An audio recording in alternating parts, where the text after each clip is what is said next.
Welcome to the Fiction Genre Study. I'm Yvonne Dominguez, your Reading Language Arts Coordinator and your presenter for today. So let's get ready for this session. The materials you will need will be the note taker, and that was emailed to you, as well as a pen or pencil.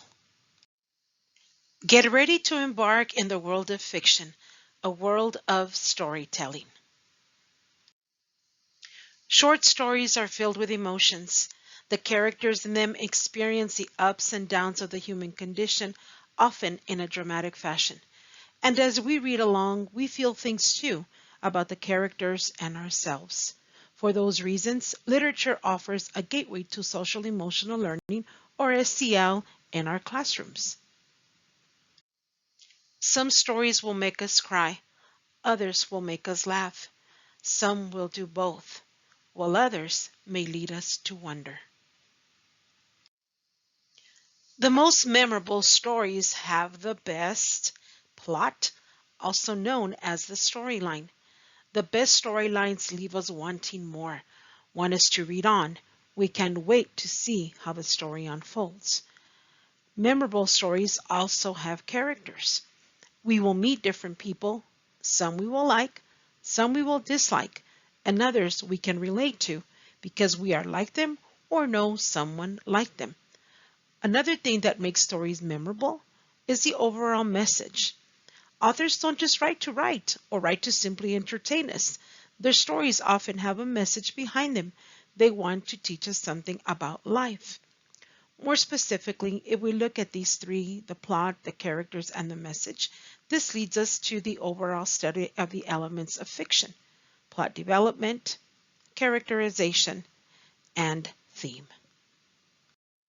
How do we study the key elements of fiction? When it comes to plot development, I know that the majority of you are familiar with Plot Mountain. The Plot Mountain includes the exposition, the rising action, the climax, the falling action, and resolution. When it comes to characterization, we get to learn about the characters through what they think, through what they say, through what they feel, through what they do, and more importantly, we get to know them a little bit more because we notice their relationships with other characters. Then we look at theme. As mentioned earlier, writers don't just write for the sake of writing. They generally write to teach us something about life. Common themes, for example, would include courage, responsibility, perseverance, forgiveness. More importantly, though, we have to make a thematic statement when it comes down to the theme. The theme, for example, could be courage, just overall, but we want to pull a overall thematic statement from there. Such an example would read, courage allows a person to succeed even in the most difficult situations. So how do writers of fiction do it?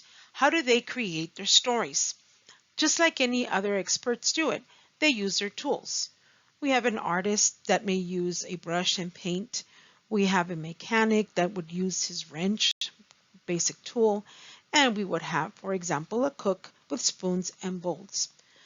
The tools writers use are pens, their hearts, and their brains. And of course, they know how to masterfully use literary devices. They have the most impact.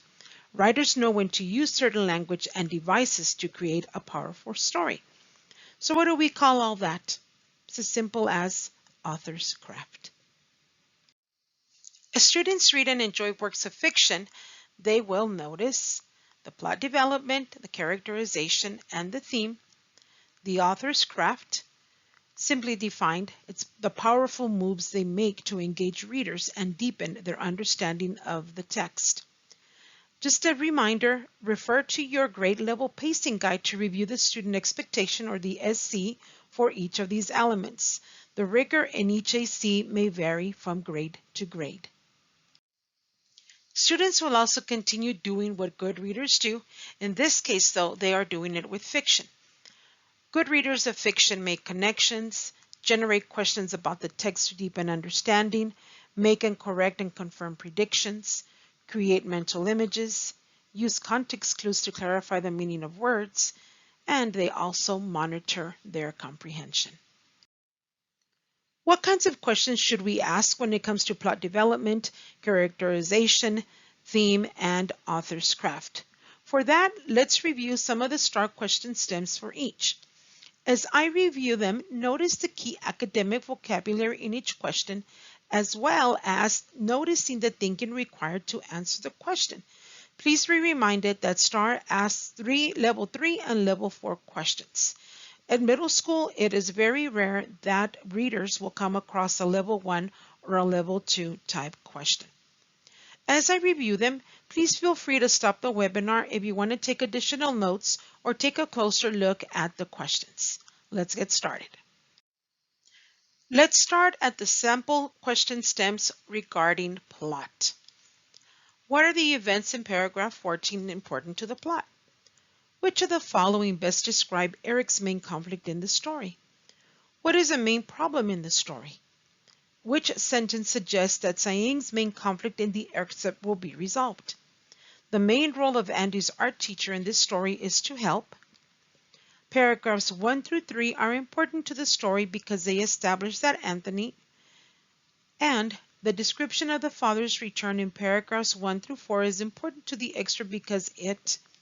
So when it comes down to key academic vocabulary here in relation to plot, notice in the first question you will see the word events. On the second one, then we have conflict, we have main problem, we have sentence or the main conflict again, the main role, important to the story, and we're pointing to specific paragraphs in the last one. In some cases, notice in the questions we will look at specific paragraphs or specific sentences in a story regarding the plot. Or in some cases, we have to search on our own. We may have to look at the entire selection. Of course, all of these, regardless of the question itself, all require that we support it with text evidence. Let's move on to question stems for characterization. Eric's actions at the end of the story are significant because they reveal that he, based on paragraphs 7 and 8 of the story, what can the reader infer about Patrick? At the end of the story, Alyssa most likely feels, what is the narrator's primary motivation for continuing to visit Jim? Which phrase from paragraph 1 best demonstrates Alyssa's attitude about spending time at her grandparents' farm? The dialogue between Teresa and her mother after the trial indicates that her mother. Which event in the story causes Teresa to evaluate her talent as a long jumper? Again, we'll look at the academic vocabulary first. So we're looking at the first one, under Eric's actions, we have the keyword there, actions. On the second one, we have simply an overall inference. Then we have Alyssa feels. On the next one, we're looking at the keyword primary motivation. Then we're looking at Alyssa's attitude. Then we see the exchange between Teresa and her mother. And we're also looking at a particular event and how it relates to the character. Overall, when it comes to characterization, as I mentioned earlier in the webinar, it is about what the character says, feels, or does. And just like in plot, again, we reference back to some specific section or paragraphs in the selection or the story, and others, again, we have to go in search of in the entire text. And once again, the importance of text evidence continues in characterization. And now we have theme. Theme, the question, does it vary a whole lot? You will notice in the following examples.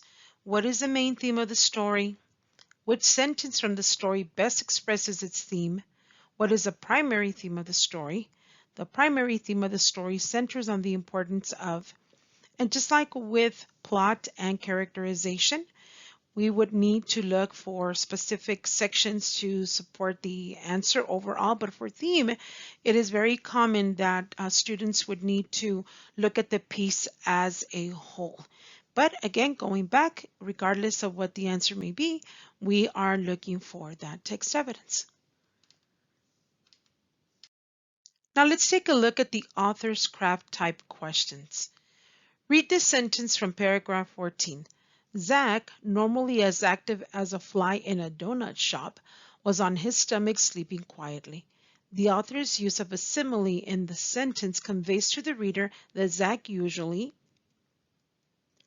Read paragraph 23 from the story. As the tidal wave of customers trickled to a stream, Mom and Dad rushed into the deli. The author includes his figurative language to show that the. What does the figurative language in paragraph 15 help the reader understand about the flower? Which sentence from the story creates an image of how tailoring can help people?